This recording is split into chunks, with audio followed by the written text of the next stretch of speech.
अगर हम क्रूड की कैरेक्टराइजेशन प्रॉपर्टी के बारे में बात करें कि कौन कौन से ऐसे प्रॉपर्टी पैरामीटर्स होते हैं जिसकी वजह से हम क्रूड को क्लासिफाई करते हैं कि वो अच्छी क्वालिटी का है या लो क्वालिटी का है, तो इसमें सबसे पहले आता है एक API ग्रेविटी, जो कि हमारी डेंसिटी को मेजर करके बताता है कि आपकी जो क्रूड है वो हाईली डेंस है या मॉडरेट डेंस है या लोअर डेंस है।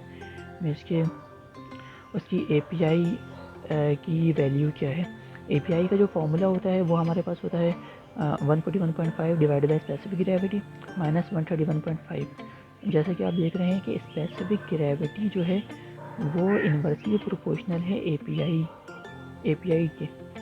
तो इससे जनरली एक बात पता चलती है कि सपोज़ कि हमारा जो क्रूड है वो अगर हाईली डेंस होगा या हाई विस्कोसिटी का होगा, हाई डेंस होगा, तो इसकी स्पेसिफिक ग्रेविटी काफ़ी हाई होगी हाई डेंसिटी होने की वजह से।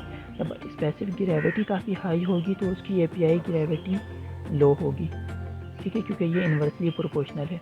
तो इसी तरह से जो हेवी क्रूड ऑयल होता है उसकी API ग्रेविटी 20 से 22 API होती है, और जो लो क्रूड ऑयल होता है उसकी 30 से 45 तक API ग्रेविटी होती है। अच्छा, ये जो रेंज है वो वेरी भी करता है, डिफरेंट क्रूड के लिए ये भी डिफरेंट हो सकती है, बट एक जनरलाइज रेंज जो है वो ये मेंशन किया गया है डिफरेंट बुक्स में। सेकंड आता है वर्टमैन कैरेक्टराइजेशन फैक्टर। ये जो कैरेक्टराइजेशन फैक्टर होता है या ये जो क्वांटिटी होती है ये शो करती है कि हमारे क्रूड में पैराफेनिक कंपाउंड कितने हैं और एरोमेटिक कंपाउंड्स कितने हैं, मतलब कि एरोमेटिसिटी और पैराफेनिसिटी कितनी है हमारे क्रूड ऑयल में। और ये यूजुअली हमारे क्रूड की क्वालिटी को बता रहा होता है। इसका जो फॉर्मूला होता है वो ये नज़र आ रहा है कि K = TB/1/3 divide by specific gravity. TB जो है वो boiling point of the crude है इन वैनकाइन एट डिफरेंट वॉल्यूमेटिक वेपर फ्रैक्शन और डिवाइड बाई स्पेसिफिक ग्रेविटी। अगर K की वैल्यू मेरे पास 13 के करीब आती है, फाइंड आउट होती है, तो हमारा जो क्रूड है वो हाईली पैराफेनिक इन नेचर का है। और अगर K की वैल्यू 10.5 के नियरेस्ट आती है तो हमारा क्रूड जो है वो हाईली नेप्थेनिक क्रूड है, या एरोमेटिक क्रूड भी हम इसे कह सकते हैं। तो ये एक फैक्टर है जिसकी वजह से हम क्रूड की क्वालिटी को फाइंड आउट कर सकते हैं।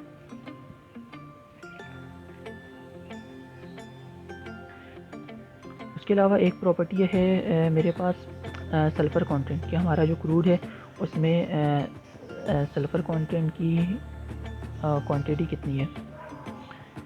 सल्फ़र जो है वो ऑर्गेनिक और इनऑर्गेनिक नेचर का हो सकता है, मीन्स के वो ऑर्गेनिकली और इनऑर्गेनिकली अटैच हो सकता है हमारे क्रूड की चेन के साथ।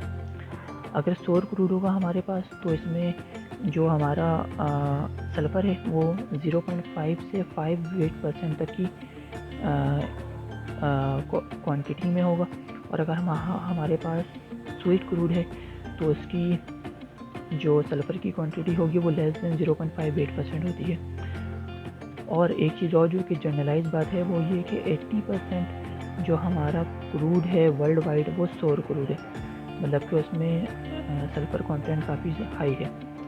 इस तरह से अगर हम अपने प्रोडक्ट की क्वालिटी के बारे में बात करें तो जो हमारा गैसोलीन होता है या जो हमारा पेट्रोल होता है, क्वालिटी पैरामीटर को मीट करने के लिए उसकी एक रेंज बनाई गई है कि अगर हमारे पास यूरो 2 होगा तो इसमें 500 ppm होगा सल्फ़र कंटेंट, अगर यूरो 3 है तो 150 ppm, यूरो 4 है तो 50 ppm और यूरो 5 है तो 10 ppm हमारा सल्फ़र कंटेंट होगा हमारे गैसोलीन में। तो ये गैसोलीन की क्वालिटी को बताने के लिए इसमें ये एक स्केल डेवलप किया गया।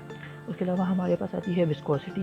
तो अगर हम विस्कोसिटी के बारे में बात करें तो ये डिफ़ाइन करती है हमारी flow property of the crude और flow property of the product.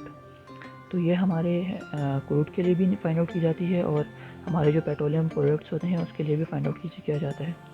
ये मेजर किया जाता है 2 टेम्परेचर पर, 100 फ़ारेनहाइट और 210 फ़ारेनहाइट। तो इन दोनों 2 अलग अलग टेम्परेचर पर इसे मेजर किया जाता है विस्कोसिटी को, ताकि हमें एक्यूरेट रिजल्ट मिल सके। अच्छा, ये हमारे पास वेरी इंपॉर्टेंट ब्लेंडिंग प्रॉपर्टी है।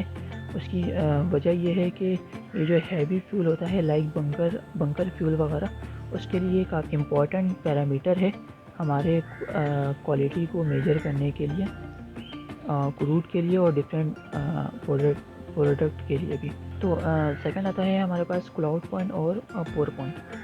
तो क्लाउड पॉइंट हमारे पास वो टेम्परेचर होता है जिस टेम्परेचर को अचीव करने के बाद हमारे हाइड्रोकार्बन में क्लाउड जनरेट होना स्टार्ट हो जाता है, या क्लाउडी नेचर का हमारा क्रूड हो जाता है, या क्लाउडी नेचर का हमारा पेट्रोलियम प्रोडक्ट्स हो जाते हैं। और जो पोर पॉइंट है, वो टेम्परेचर होता है जहाँ पर हमारा petroleum products will cease to flow, means कि वो फ्लो करना बंद कर देता है या वो सीज हो जाता है। तो उस पॉइंट को हम कहते हैं पोर पॉइंट। तो और ये काफ़ी इंपॉर्टेंट पैरामीटर होता है हमारे एविएशन टर्बाइन फ्यूल के लिए। और JP8 JP6 एक लास्ट जो इसकी मेन प्रॉपर्टी पैरामीटर है, ये जनरली जो है वो हमारे क्रूड के लिए तो नहीं फाइंड आउट किया जाता, ये हमारे पेट्रोलियम प्रोडक्ट्स के लिए फाइंड आउट किया जाता है। वो है flash point and fire point. Flash point वो पॉइंट होता है जहाँ पर हमारा वेपर एवापोरेट होने के बाद एक सर्टेन अमाउंट में एकोमोडेट हो जाता है एनवायरनमेंट में, और वो सडन फायर कैच कर लेता है जैसे ही हम उसे एयर के साथ एक्सपोज करते हैं। तो मीन्स कि हम एक क्रूड को हीटअप किया, हीटअप करने के बाद वहाँ से क्रूड वेपराइज होना स्टार्ट हुआ, और वेपराइजेशन उस वक्त तक हुई जब तक एयर के मिलने के साथ हमारा क्रूड जो है वो फ्लैशिंग स्टार्ट ना कर दे। तो वो पॉइंट जो है हमारे पास फ्लैश पॉइंट होता है। और फायर पॉइंट क्या होता है? फ्लैश पॉइंट के कुछ सेंटीग्रेड के बाद या कुछ फ़ारेनहाइट के बाद हमारा फायर पॉइंट अचीव हो जाता है। और वो फायर पॉइंट क्या होता है कि उस सर्टेन टेम्परेचर पर हमारा क्रूड जो है या हमारा पेट्रोलियम प्रोडक्ट्स जो हैं वो फायर कैच कर लेता है जब वो एयर के साथ मिक्स होता है। तो ये जो है फ्लैश पॉइंट और फायर पॉइंट की डेफिनेशन है। तो लेबॉरेटरिकल स्केल में अगर हम अपने क्रूड को डिस्टिल करें तो उसके लिए दो जो है वो स्टैंडर्ड पैरामीटर्स हैं, जो कि एक कहलाता है ट्रू बॉइलिंग पॉइंट कर्व और एक जो है ASTM कर्व। तो ये डिफरेंट जो है वो डिफरेंट पैरामीटर के ऊपर वर्क कर रहे होते हैं, और ये दोनों कर्व जो है वो क्रूड की डिस्टिलेशन को डिफ़ाइन करने के लिए ये दोनों कर्व डिफ़ाइन चाहिए। तो हम इसमें बेसिक डिफरेंस देखते हैं कि इसके बेसिक डिफरेंस क्या होता है। इसकी वजह से हमें पता चल जाएगा कि इनमें बेसिक कौन से पैरामीटर है जिनकी चेंजिंग हुई भी है। सो TBP कर्व जो है वो बैच एपरेटस के लिए यूज़ किया जाता है, और इसको जब हम यूज़ करते हैं तो इसमें लेस दैन 100 ट्रेज होते हैं। इसके नंबर ऑफ़ ट्रेज जो है वो 100 ट्रेज होते हैं यहाँ पर। हम अभी आगे चल के डिस्टिलेशन कॉलम के बारे में बात करेंगे, तो वहाँ पर हम नंबर ऑफ़ ट्रेज और डिफरेंट पैरामीटर के बारे में बात करेंगे। उसके अलावा यहाँ पर हाई रिफ्लक्स रेशियो यूज़ किया जाता है, या यहाँ पर हाई रिफ्लक्स रेशियो होता है। इस रिफ्लक्स रेशियो को भी हम आगे आने वाले वीडियोज़ में डिस्कस करेंगे। उसके अलावा क्या मेंटेन इक्विलिब्रियम, इसके ये जो बॉइलिंग पॉइंट कर्व है, ये जो कर्व है ये इक्विलिब्रियम को मेंटेन करके रखता है। लिक्विड वेलोसिटी और वेपर वेलोसिटी को मेंटेन करके रखता है ताकि एक इक्विलिब्रियम जनरेट हो सके यहाँ पर। सेकंड जो है हमारे पास ASTM जो है वो कुछ ज़्यादा अच्छी सेपरेशन हमें प्रोवाइड नहीं करता। ये सिर्फ सिंगल स्टेज का एपरेटस होता है, इसमें कोई रिफ्लक्स रेशियो यूज़ नहीं करते, और ये जो है वो इक्विलिब्रियम भी मेंटेन नहीं रख पाता। और अगर मैं इसका ग्राफ बनाना चाहूँ तो यहाँ पर है मेरे पास बॉइलिंग पॉइंट, और यहाँ पर है कॉमुलेटिव वॉल्यूमेटिक फ्रैक्शन। इसके डिफरेंट बॉइलिंग पॉइंट पर जो डिफरेंट फ्रैक्शंस आ रहे हैं उसकी हम स्टडी कर रहे हैं। तो ये ग्राफ जो है वो ASTM का ग्राफ है, और ये वाला जो है वो TBP का ग्राफ है। तो इन दोनों चीज़ों को हम आगे जा कर के डीपली स्टडी करेंगे।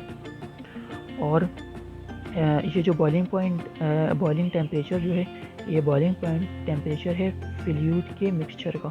इसकी जो हमारा क्रूड है उसके मिक्सचर का ये बॉइलिंग टेम्परेचर है। जिस तरह ये टेम्परेचर बढ़ता जाएगा तो डिफरेंट कंपोनेंट्स के जो है वो बॉइलिंग पॉइंट अचीव होते जाएंगे। और यहाँ पर जो है, यहाँ पर है वॉल्यूमेट्रिक फ्रैक्शन डिस्टिल्ड, मीन्स के किस किस टेम्परेचर पर कौन से वॉल्यूम जो है वो डिस्टिल हो रहे हैं, या कितने वॉल्यूमेट्रिक फ्रैक्शन जो है वो डिस्टिल आउट हो रहे हैं।